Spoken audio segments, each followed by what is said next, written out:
Welcome to this month's episode of the PA Path. I'm Emma Sellers, Chief Recruitment and Engagement Officer with PAEA. We would like to give a big thanks to this month's podcast supporter, Mac Solutions. I'm delighted to have Nathalie Ortiz Pate and Demetrius Dunbar as our guests. Demetrius Dunbar is a first-year PA student at Howard University and a proud member of Alpha Phi Alpha Fraternity Incorporated. Nathalie is committed to training the next generation of PAs at High Point University through evidence-based, patient-centered education and extensive involvement in curriculum development, rural health initiatives, and global health. We are so fortunate to have Nathalie Ortiz Pate with us today to just talk through some mission match and the importance of the admission process in general for students. So Nathalie, thanks so much for joining us today. I'm looking forward to our conversation. Yeah, thank you so much for having me. Absolutely. Before we dive into this, tell us a little bit about your role, the work that you do, and anything that you want us to know about yourself. Sure. So, first and foremost, I'm a family practice PA. I work as a faculty member at a PA program, and I'm still able to hold on to that clinic time once a week. And fun fact, it's the same FQHC that I started at as a new grad. So I'll talk a little bit about that later. But yeah, I've been able to hold on to that. That really fills my bucket and bring that into my faculty role.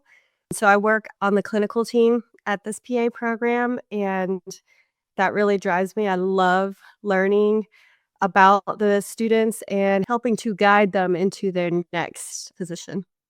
Thank you so much. I'm interested to hear more about some little teasers that you gave as well. When we talk to pre-PA students and even in current students, we talk about mission match and the importance and significance of looking at an institution and finding how it aligns with an individual. Can you talk us through what mission match looks like, what it is? How would you explain it in more detail to a pre-PA student that you might be talking with? And what does it mean to different folks, again, PA students, and how does that apply throughout your journey? Yeah. So I think mission match is exactly what it sounds like. I think we all sometimes need to take a step back and think about what drives you. What are you looking for in your position or your program? What are the things that are important to you? So, as a pre PA student, that'll be things like location of the PA program, reading what the website says about the PA program and seeing if it resonates with your goals in life as a PA. Is this the kind of PA that you want to be, that you strive to be? Is this the kind of learning that you want to experience in a PA program? And I think what I was referring to before about how FQHCs and rural health drives me, if I use that example on myself, what PA programs prioritize that? How did they emphasize that? And then taking it a step further, whenever you are interviewing or choosing your PA program, seeing how they put their words into action. So if they say rural health is important to them, what are they doing in the program? Because having that match is going to be so important to you when you're down in the trenches and you're studying and pulling an all-nighter, and you really are going to want to feel that perfect match between you and the program's alignment and your goals and feel like they're really getting you to where you want to be. So that's the goal as pre-PA. But if you hold on to those skills throughout your PA career, once you enter your clinical phase of your program, what kind of experiences are going to match what my goals are, what my mission is, right? So again, if I'm using myself as an example, I want primary care in rural areas. I want emergency medicine in rural areas. Like, this is what's going to help fill my bucket and help me make connections where I want to make connections. So identifying that as a pre-PA student, I think is so important, and taking that throughout your program will help guide you to make decisions as a student. And then again, afterwards, after that phase between graduation and applying and accepting new positions as a PA is incredibly exciting and stressful. It's going to be difficult to, like, ground yourself when potential sites are offering you all this money and you're like up to your eyeballs in debt, it's going to be tough to just think back and, oh, I really need to be true to myself. And if you started that as a pre-PA student, you're going to have something to look back on and hold on to as you're making those decisions, and know that they're going to change throughout life. So that first job, maybe it did meet your mission at that time. Mission doesn't only include what it is that you want professionally, although that is important. Things like career path and the culture of the organization that you're choosing to be a part of, but also at what you want personally. If you want that work-life balance, just say parenthood is in your future and you want some availability to be a kindergarten dad or mom or different things. So it's not just professionally speaking, but also I always say personally, professionally speaking. Those things influence your mission.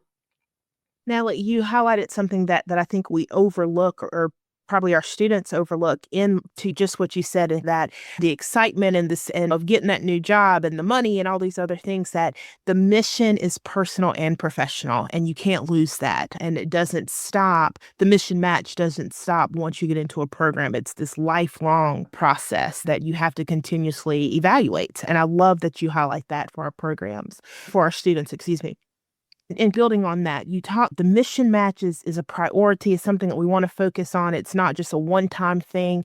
How do you think that should influence, or how does that influence the PA pathway right now? And I know there's a variety of ways that folks come into the PA pathway, but can you talk about what that might look like, the roadway to becoming a PA from your experience or your perspective?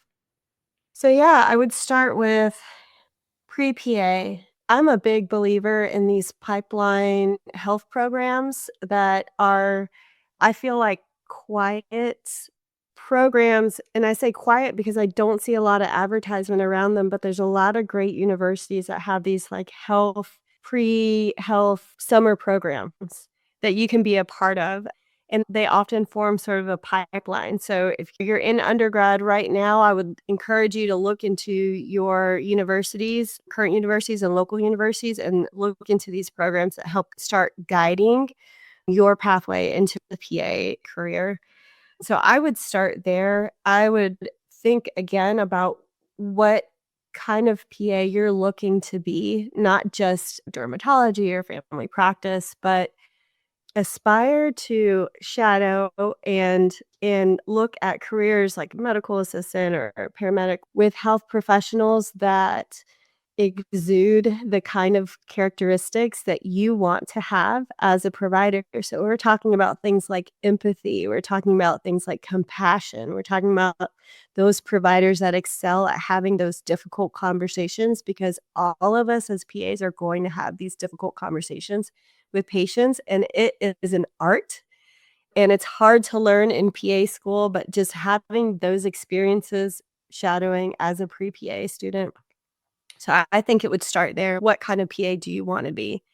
And a lot of students, you don't just think of PA out of midair. It's because you had an experience with a PA that changed your view of healthcare. And you thought, this is the kind of PA I would want to be. And I say, for students, as faculty member, I say, if I'm looking at students, what are the students that I would send my grandma to, that I would trust them, that show that compassion and empathy, and also were had the medical knowledge as well, the whole package, right? I love that. Yeah.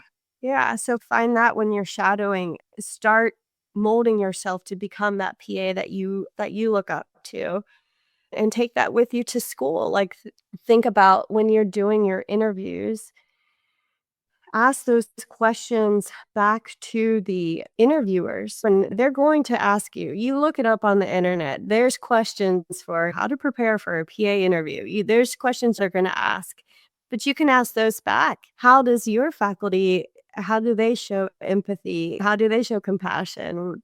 Anything. That's your time. When we turn around, turn the camera on you and say, do you have any questions for us? These are the questions you need to think about, because these are who are going to be speaking their PA truth into your life throughout the next 2 to 2.5 to 3 years, depending on your program. You want to surround yourself with those people that you feel comfortable emulating. terms of who are the providers who they have a question about a patient, they go home, they study, they read about it, right? They think about that patient after hours. They show compassion and empathy during that 15 minutes they have with the patient. That is a skill, right? Like you got 15 minutes to really connect with people. So surround yourself with faculty that also exude those characteristics that you're interested in. And I think that moves on to clinical year with your preceptors. You got to think about there are preceptors that are amazing and there are preceptors that maybe are not as amazing, right? We all get the variety. And what you got to do is you go into that experience and you say, there's something to learn here. You find the thing that there is to learn there. And if it is that medical knowledge or it is the way they had that discussion or they connected with that patient in a moment of silence when really hard news was delivered, then you've learned that skill. For me, I saw a lot of difficult conversations that my preceptors had, and I thought to myself, like, "Wow, I wanna be like that," or, "I wanna be able to explain diabetes in that way because that makes sense." And that provider just really connected with that patient. But one of the things I love about family practice is that you see, even as a student in rotation, you see the patient come back and they said, "You know what? I made that change. I made that small change in diet and exercise, and I'm excited. I feel healthier, and their labs are healthier." And then you can just really celebrate and rejoice with that student, and you see that joy that the provider has, like a genuine joy the provider has for that patient, that they were able to accomplish something and you were part of that. Like that, I think is just, again, the things that fill your bucket as a student when you're trying to you're treading water, it feels like.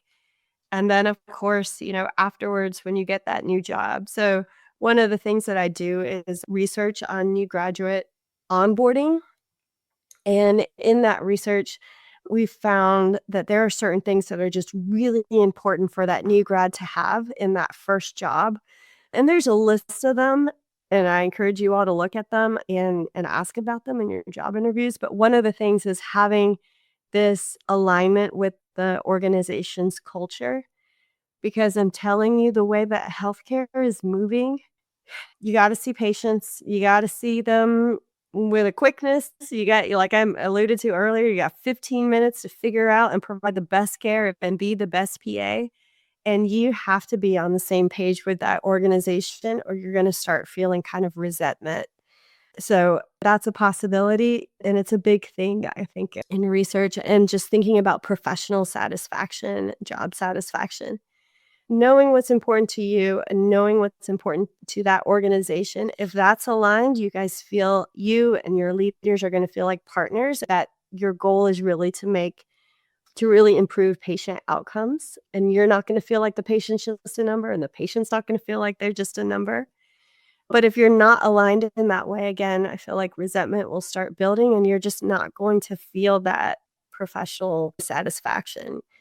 Again, being true to yourself and the kind of PA that you wanna be, but you gotta know that. You gotta know that, and you build that throughout pre-PA, through PA school, meeting all of these different preceptors and mentors as you're moving along, and always going back to that mission to ground yourself in your decision making. I think if you're true to yourself, you're not gonna regret your decisions. Start getting distracted by money or titles and things that you aren't really true to that goal, that original goal, things are gonna go off the wheels. Now, I love again the reiteration of one that the mission never stops, the mission match never stops. And you're talking and finding that great balance between your professional and personal mission match. But there's also a lot of integration there. We can't keep them separate because ultimately you have to know who you are and have that aligned with where you are in a lot of spaces. I'm going to shift just a little bit to tackle another area. As a part of Mission Match, as a part of this PA pathway to some extent, folks got to get into a program. They have to go through this admission process. And that has each program does something a little differently, perhaps. Things have shifted over the years and the processes just to try to make things more efficient, cost effective, all sorts of things for students. Can you talk a little bit and keeping to some extent that mission match and pathway in mind too, but what is that admissions process like? What does it like for many students, and any tips or some things they can do to prepare for that? Sure.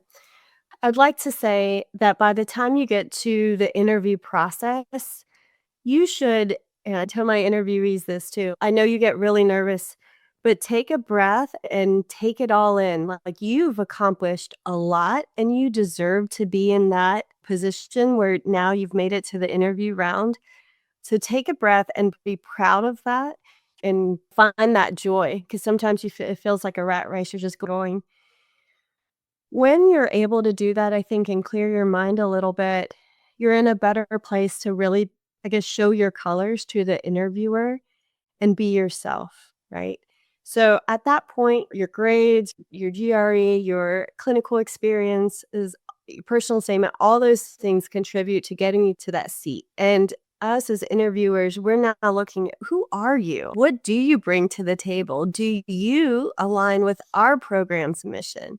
Do you understand our program? And we're looking for that depth of understanding and that match because we want to make sure that, like I said, when you graduate the program, I'm going to be comfortable with my grandma walking into the ER and seeing your face, right? So there are things that we want to see. We want to see that empathy. We want to see that compassion. We want to see that drive to continually improve yourself, right? None of us are perfect. We're learning. We're all in training. PAs are lifelong learners, and that's okay. But those are some of the characteristics I think that we're all looking for. And then there's nuanced differences depending on the program. But that's the time to really show us who you are, aside from who you are on paper, like your personality. What are you bringing to the table as a student? When times are tough in PA school, are you going to have difficulty overcoming barriers or you're going to push through, right? And what have you done to push through in your life in the past? Show us examples. Just as much as you want to see whether our actions match our words, we want to see if your actions match your words, right? So we're really interested in those experiences that you've had and how you've overcome them. So now's the time, I think, to shine during that interview process once you've gotten through and be confident in yourself and your abilities because that comes through. It's difficult, I think, in this day and age, different programs have moved from virtual and in person, or they have a variety of the just some have the option. And I say, go in person, right? Show them who you are. It's so hard to relay that over a computer screen. It's hard to feel that warmth and genuineness over a computer screen. And if you can go in person, I'd recommend that you do. If you do go virtual, do not print off a script and tape it next to the monitor because we can tell when you are reading. Like, we're looking for that genuineness. We're looking for who you are. We are not looking for an AI version of you. Yes. Yep. We know the difference. So you just got to be really careful and really smart about it. Be confident in yourself. You got to this point and show us who you are and interview us just as much as we're interviewing you. I think it's super interesting when a student asks questions about why we chose to work at that program or things like that. Why are we there? Because we all know faculty members make a lot less than clinicians. So why did we choose that route? I think that's so interesting because it tells me the student's really thinking about all the career pathways. And there's a lot of programs we can choose too to work at. So again, that's your time to really ask those questions that you cannot read about online on the website. Yeah. Yeah. No, Natalie, you've very helpful, and particularly that virtual versus in-person piece. Virtual, sometimes we have a tendency to be more relaxed, and that still doesn't mean we should be less professional or less prepared or things of that nature. Thanks for pointing out kind of the difference there or different ways to prep for that. You've already given lots of good tidbits throughout our conversation today, but if you could leave the audience with a couple pieces of just advice for them to take away, what would you tell them? I would say that as you're going through the admissions process or the interview process, I feel that sometimes many of us will get this kind of imposter syndrome. Do we really belong here? Am I good enough? And I think that if you've got to the interview, like I said, take joy in those moments. Take time to check in with yourself and think about everything you went through to get there. And I'm saying that in the pre-admissions process, but also throughout. I think I was really fortunate that there were several key players in my pathway, PA pathway, that stopped me and made me think about this. One of them happened to be this faculty member who interviewed me, and he was like, "You can choose where you want to go to school." He's like, "I want you to have confidence in that, and you select them based on what you want." And so I'd encourage you to seek out a mentor, maybe someone that you shadowed, maybe someone that you trust, maybe a family member, but someone that can help bring you back to that moment where it's like, you deserve to be here. You are working hard and you know what you want because you figured out what your mission was, like I said earlier, but you know what you want. And it's just a matter of time. Life throws you different curveballs, but you stay focused on the goal, right? Because different things are going to happen in life. And that's not just pre-PA, that's throughout your entire PA career. Right. Things will change, but so stay focused on those things. Give yourself some time and give yourself time to reflect on how hard you've worked. So as pre-PA, when you're selecting your PA school, when you are in PA school, we see this a lot with imposter syndrome. Like, do I really deserve to be here so hard? And it is so hard. When they talk about the drinking water from a fire hydrant, that's a perfect metaphor because that's what it is. But just having either that mental or just those reflection points set up in your own life where you can think back and no, I deserve to be here. I worked so hard.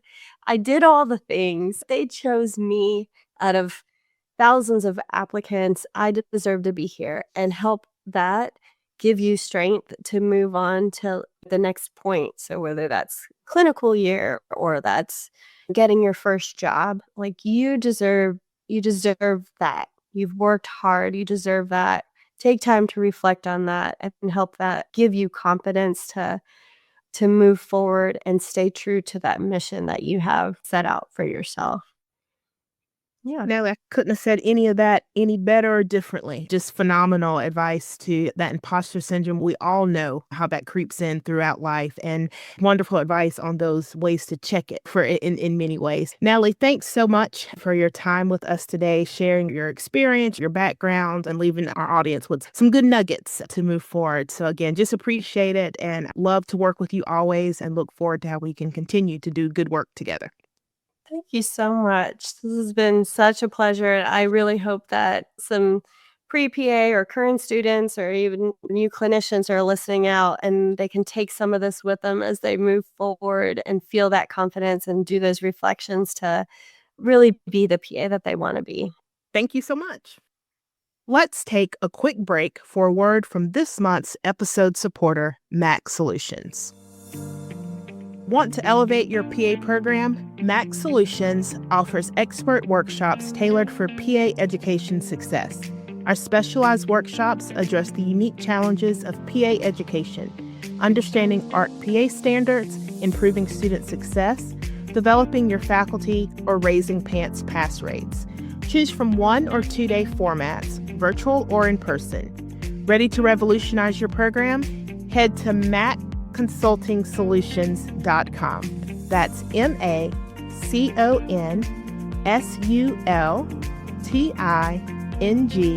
solutions.com and schedule your workshop or connect with us on LinkedIn. Demetrius, thank you so much for taking time to speak with us today. I know as a PA student, that time is precious and something you hold dear. So we are looking forward to hearing all from you during our conversation today. All righty. I'm happy to be here.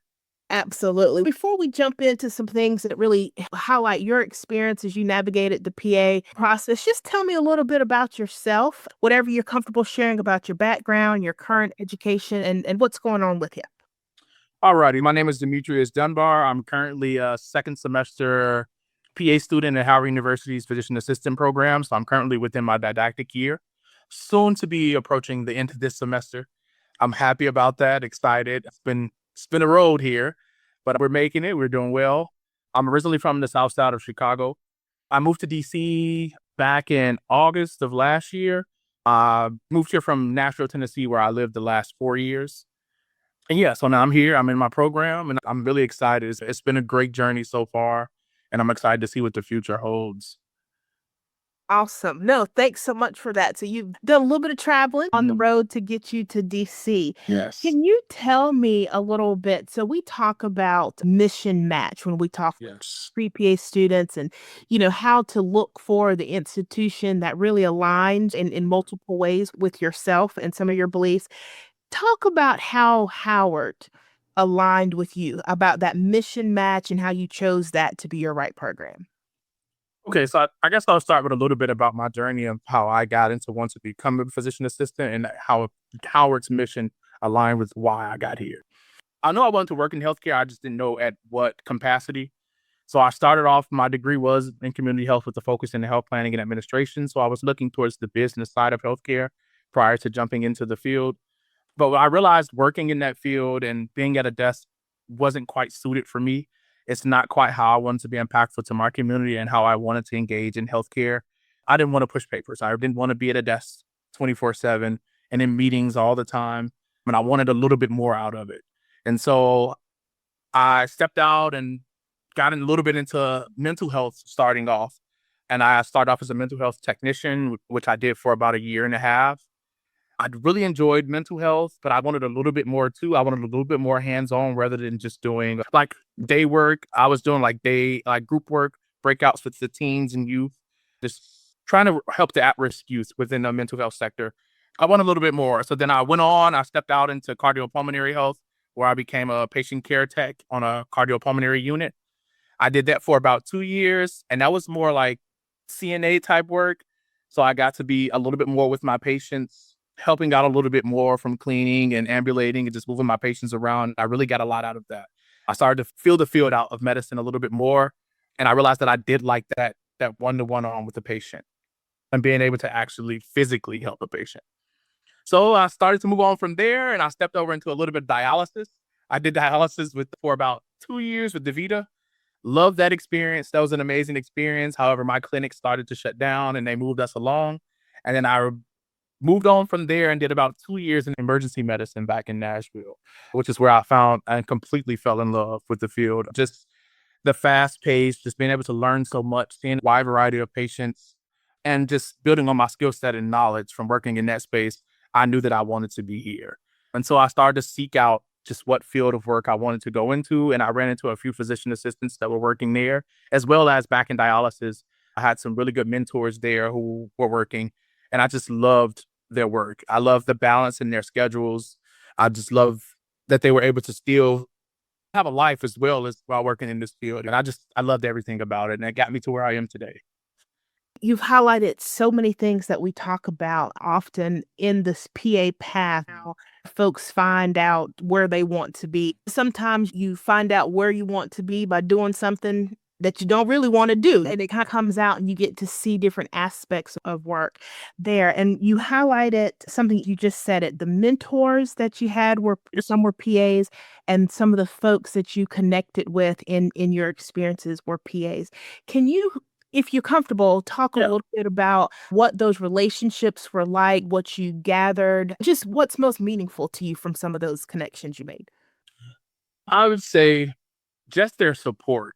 I've had the opportunity to run into not only just PAs, but PA students as well. One of my mentors is also a student at Meharry Medical College here. She's just finishing up her last year, and she was really great in just helping me get involved and just showing me the ropes. So just her process and her journey to PA school. She was a non-traditional student as well, like myself. Was working in another field prior to, found a passion for medicine, found the PA field and navigated over. So I was really grateful and thankful for that, as well as some of the PAs that I ran into just working in various fields. They were always just willing to help, willing to just give me more information on the field, highlight their journeys to becoming PAs. I just love the aspect of how willing they were to show me the ropes. And mentors can be students, they can Oh, yes. and I love that. Uh-huh. We always think of it someone that has to have been doing this for 20 years, all these other things, but someone who's just gone before you and that's to pull you along. Very powerful. Can you tell us a little bit? So you're at Howard. How do you know, or how did you know this is it? This is where I belong at Howard. I'm sure it's a combination of all of this, the education, the faculty, the environment, the culture, all of those things. So I come from a community on the south side of Chicago that was, in terms of access to healthcare, was lacking. I saw this as a child. I saw this coming up. I also saw my family go through a lot of adverse issues when it came to having access to healthcare, being properly managed, being compliant with medications, and seeing a doctor. And so a doctor or physician assistant, I just believe that it was my place to step in, not only for my community and for my family, to be a trailblazer and show that medicine is and can be trusted and be of service to our communities. It's just that access was lacking. And so I think it's a good point to make too. A lot of people who come from these medically underserved communities, they have a lack of trust in medicine. They have a lack of trust in providers due to various issues or reasons. However, it's going to take people like myself to step out into these fields and show that medicine is okay, that this is a way to go. And the key to this is finding out what's going on with you early and rectifying the situation. And so for me, Howard impacted all that in one for me, being that Howard's mission was focused on diversifying the field and increasing access to medically underserved communities, which is why I wanted to get into this, not only for myself, my family, and my community, but just to show people around the world that this is doable and that people like myself can be here and show their way. I wish we could have this conversation for the next 20 years. So much that I want to keep going with. But for sake of time, to show the world that this is doable, to show the world that this is doable, very impactful there. When you think through, you've talked about your pathway, which that non-traditional student coming through. What is something, again, thinking about our audience, the folks hearing your story right now, they're pre-PA students, faculty, staff are all listening right now. What is something that people might not realize about the PA pathway that you hear about from your peers that you might want to talk about? So I think some things in terms of choosing your program, I think it's really important to focus on a few things. And for me, one major thing for me was class size. I was really focusing on a program that was not a massive class, that was small and intimate. I think that was one major thing that I know that worked for me in terms of my education. Prior to now, to PA school, I wanted something small, more intimate, a place where I can reach out to my professors at any time when I need to. The open door policy is something that I was looking for from the faculty and staff, and just that family aspect. And I believe that Howard harps that very heavily within the program, that we're able to just walk to our professors if we need help with any kind of work or something that we don't understand within the class or we haven't quite grasped, that we can just walk into the office, sit down for 30 to 40 minutes and just hash out what we need to know and learn. I think that was one big thing for me. So you want to definitely pay attention to class size and know what works for you and what type of environment that you want. Also, back to that mission, I think it's really important to ensure that you focus on the program's mission and what they want and that it aligns with you and your personal goals. I think that's important in terms of keeping you motivated and making it through the rigor of PA school. Also, there are some other things that I wanted to look for in my program was like the cadaver lab. I was really interested in having the opportunity to learn the human anatomy and fully be able to apply what I'm learning in the classroom of medicine and apply it to the bodies and apply the medicine to what I'm learning. I think that was very important for me. I wanted some kind of hands-on experience to not only just be experiencing the human body from a book or just from online sources, but to actually be able to hands-on touch, see, and learn the human body and then be able to apply what I'm learning in the classroom to it. So I think that was a major thing for me, and Howard offered that opportunity as well. Does that kind of get answer that for you? Oh, perfect. Yeah, absolutely. And you highlighting again particularly for our pre-PA students, it's not just you went all the way down to the type of the cadaver lab, the type of education you and the experience you would have. It's more than the cost. It's more than the location, more than it. You really have to take some deep dives into this work to find the place where you're going to thrive and grow in. When you did all the work, you found Howard to be a place where you could see yourself thriving. What was that admission process like for you? Did you all do virtual, in person? Just highlight that process a little bit. So I started off with basically, once I found the program, I looked at what they were required for admissions, ensured that I had everything that Howard wanted from a student. So I did the CASPA application for Howard. I made sure I had all the hours that was needed for the program, made sure I had all the coursework taken care of and that it was up to date and that it wasn't outdated. And then I applied. I got my email back saying that I was offered an interview. So I flew in to DC, came in. It was a day interview, just about a day interview. And it was a 3-portion interview. There was a written portion prior to the interview. And then we stepped out into a breakout interview session and then a group session. And so that process not an all-day process, but pretty lengthy, but it was really good. And you can tell that the program really cares about the student that they're going to bring in. They look at a lot of different facets and they're looking for a holistic student. And so that was one thing that really intrigued me too, that they're not just letting anybody in because you just have the grades or you say that I want to be a PA. They're really looking for a student who's driven, who's motivated, who seeks to get out into underserved communities and who wants to do the work.